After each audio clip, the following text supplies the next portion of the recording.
Was that a lawful request? Yes. What law am I breaking by being here? You're filming car parks in this car park. And what law is that? What law is that breaking? Trespassing, you need to leave. And what is trespass a criminal matter, is it? Is that a criminal offence? So here's what it all boils down to.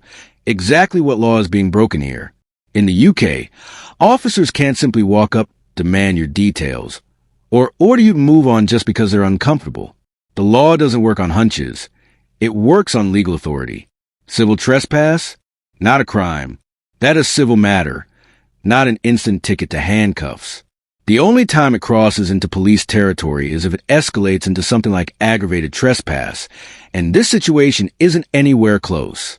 Here, the officer can't even name a lawful power to back her stance, yet she's still pressing the issue. This is where people get shaken by confidence, not correctness. Know your rights, stand your ground, and don't let pressure or confusion rewrite the law in real time. My UK Rights Guide strips out the jargon, so anyone can navigate encounters like this with calm and certainty.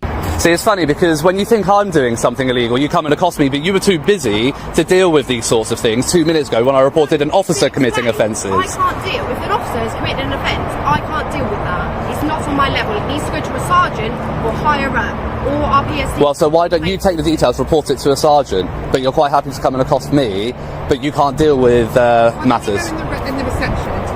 I don't want to go into the reception. I'm quite happy here. Okay. If you want to discuss it, if you want someone to discuss it. I don't want to discuss it. I've discussed it. I walked away after they left. Walked away. We've left it. That's it. She's followed me and accosted me after we've had that discussion in a public area. This is a private car park. Right. Yeah, for vehicles. I walked through a footpath that had no signage, nothing, saying no public access. It says no public right-of-way on the road sign for vehicles. A right-of-way applies to roads, not to pedestrian footpaths. There is a pedestrian footpath, no obstructions, no signage. This is a public area. Whether it's private or public property, it's a public... The auditor's assessment here is spot on.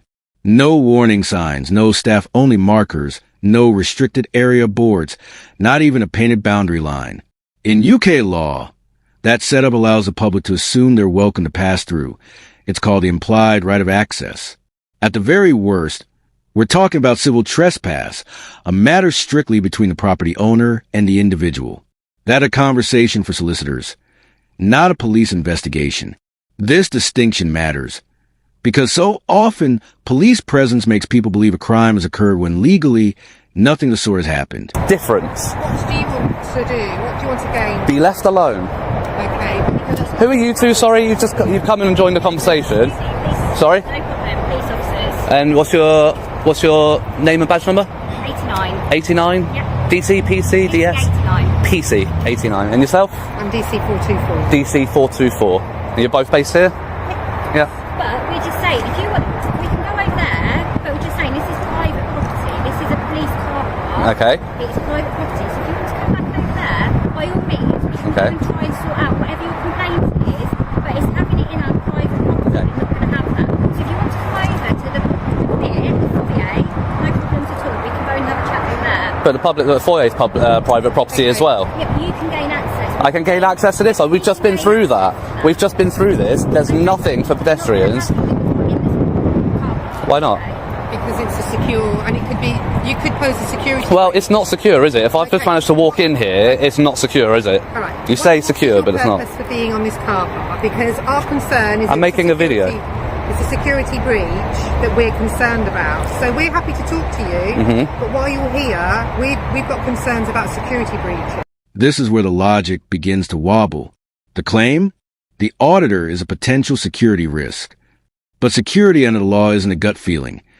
It's supported by tangible, provable facts. If the location was genuinely sensitive, there would be visible, physical barriers, lock gates, secure fencing, key card access. The reality? An open route where anyone can stroll in without challenge. That's a hole in the planning and execution of site security. Not an excuse to lean on a member of the public.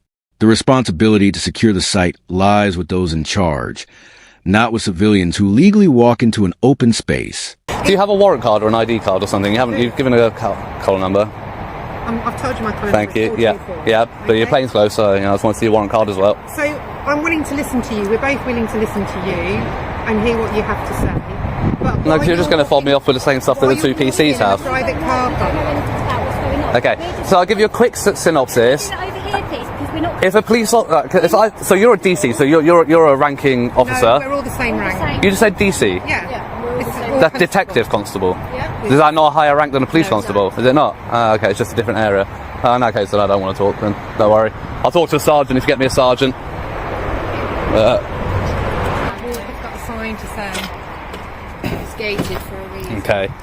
So you see the no entry signs and that one. Like I said, private property, no public right of way. As we discussed, what right of way is not public access. A right of way is relevant to roads. That's what a right of way is. Is a public right of way is a public road that people can access with a vehicle. As you can tell, I'm not in a vehicle. I'm not in a vehicle. If it's secure, right? So as you can see there. I'm not going through it all with you. Well- 'Cause you're going to try and do the whole. Oh, I know this legislation. I know that. I'm not really that fussed. I've just asked you to leave politely. And I've declined. Yeah. I just don't really see the point in you being here. Like I don't know. Well, I don't see the point in you being here either. But there we go. Right, this is my job. It's my job. I'm at work. It's my working place. Yeah, it's my place. This is my place of work right now as well. Oh, is it? Yeah. Hello, sir. Thank you. See, sensible. The most sensible person so far. You a sergeant? I am for my Thank you. Finally. Right. Okay. Well, we'll move away from the PCs because. Are we already standing over there so the cars can move around? Oh well, the cars can move around. I mean, where's the car going to move? Here, it's fine. We've got plenty of room. It's actually really standing We've got over plenty of room. I just want to move away from the PCs, to be honest. I want to talk to you. I don't want to talk to them. So if you can come with me and if you want to talk to me away from the others, that's fine. What I'm saying, sir, is there's operational police vehicles just moving here. That's fine. I'm quite conscious of the road. I've managed this have a conversation with you, but can we just do it there? I've managed this many years. I'll tell you what, after we finish talking, you want to stand back here for a second, we can. Can we just talk over there? I'll tell you what. I'm not trying to be difficult. We can talk on the path there. My name's Pete, what's your name? Pete. Yes. And your collar number, Pete? My name's DS1446, Pete McGill. DS 1446. Yes. Enter Detective Sergeant Pete McGill, and the atmosphere shifts instantly. This is what measured policing looks like. McGill listens, weighs the facts, and acknowledges the murky signage. He takes the time to explain where civil issues end and criminal jurisdiction begins. The difference is clear. Respect in tone, precision in words, and a calm that diffuses tension. This isn't about surrendering authority. It's about exercising it wisely. McGill recognizes that unnecessary escalation can create more problems than it solves, a mark of professionalism that restores public confidence in a single conversation. Literally arrived and witnessed a police constable Yes. straight away. First thing, as soon as I get here, parked on the roundabout, Right. on the double yellows, Yeah. engine on, idling, on his mobile phone. Right. So I go and approach. Yeah. He winds his window. So I ask him quite bluntly. I say, "Afternoon. Is there a reason you're parked on double yellows with your engine on your mobile phone?" Yeah. He says, "I'm doing work. I'm waiting for a prisoner to come out." And I said, "Okay." I said, "Are you on the phone to emergency services? Yeah. Are you paying at a drive-through?" Okay. No, he just rolls his window up. Right, okay, so you're saying you've seen an officer there, they've been sat there, Yep. idling it, right? understand. Yeah, so idling's an offence. Yeah. Idling your vehicle. Being on your phone with the engine on, unless you're on the phone to 999, Yeah. or paying at a drive-through. Those are the exceptions to the new legislation. Yeah. Both offences. Notice McGill's approach. No interruptions, no jumping to conclusions. The auditor is documenting events as they happen, including small but telling breaches of conduct. Vehicles idling where they shouldn't, phone use behind the wheel. These moments are easy to miss if no one is paying attention. That's the value of an audit. It's not about drama, it's about visibility. Even minor missteps carry weight when officers are expected to model the law they enforce. Observation is a tool for accountability, and without it, details slip quietly into the background. Did you introduce yourself? I didn't catch I didn't know, and I'm not. No. What name would you like me to refer to you as? You don't have to give your name at all, You but can call me Sir or Power. You can call me Power. Yeah. Power? Yeah. Let's go with Power. Yeah. I'll go with Sir, because Power just I mean, that's I didn't think you'd like it. That's why I said it. That's why I gave it as an option. I didn't think you Mr. would. Power, does that sound right to you? Mr. Power. That'd Go be with Mr. Nah, Power. no, my ego's not that big. Don't worry. Well, you've got yourself Power, you can have a little one. Right, okay. Basically, mate, you are absolutely entitled to film any vehicles you want around here. Yep. Not a problem. You have, if officers want to speak to officers, that's not an issue. Yep. The other thing I'd say is this area Yep. of the car is a private car park. It is. Work. Yep. So if you wanted to literally step on that pavement there and film my officers, film the cars. Yeah. There's not an issue whatsoever. So, completely yeah, that's fine. I appreciate that. I appreciate not a that. problem. So, the discussion I was trying to have with them, or trying to tell them, right? So they're saying it's secure, it's restricted. You got the gates and all of that. I said, and that sign up there says private property, no public right of way. A right of way is a public road, right? It's not a public pavement. A right of way is a. This is a private. Yes, okay, but I'm getting to that bit. Okay, bear with me. So yes, it's private, but in a private premises, you can still have a public area. A public area does not define whether it's public property or not. A public area. Okay, so but you're wanting to check. No. So as I've walked up towards the reception area, and then I've literally walked through here. Yeah. No signage for pedestrians saying private property, no public access. That would be the key. Yeah. All right. So yes, it is private property. Until I was asked to leave. Yeah. It's publicly accessible. It's still public area. It's still a public area. It's still publicly accessible. The only thing is, you have the right to repeal repeal that implied right of access. Yes, and you know what? Don't disagree with anything you've just said there, Mr. Powell. Not a problem. I agree the signage should be better here. Yeah. But equally, you're here to do an audit. I'm guessing that's your role. Well done. To do that, yes. It's not my first time on the road yet. McGill doesn't posture or argue. He accepts that the signage could be clearer, and he recognizes the auditor's presence as legitimate. The way he processes a situation, listening, evaluating, responding without provocation, shows the kind of discretion that prevents flashpoints. It's understated, but it's powerful. One professional interaction like this can undo hours of negative perception created by earlier missteps.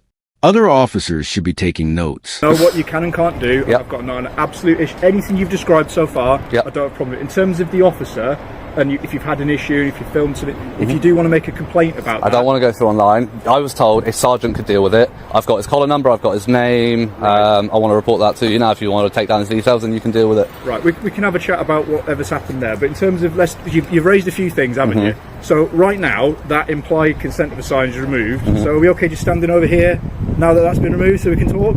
No, I'm still going to stay here.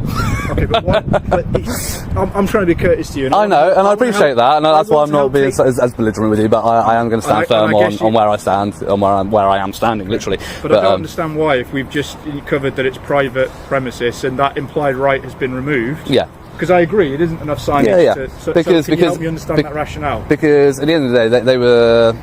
Not a gentleman, I've not met him yet, but the ladies were so belligerent about it, and the fact that I absolutely couldn't be here and absolutely was doing something wrong, especially the blonde officer. So I tried to raise the incident with the guy parked in his marked vehicle and doing all of that. Tried to raise it with her, I was not interested, not her business, because she's a response officer.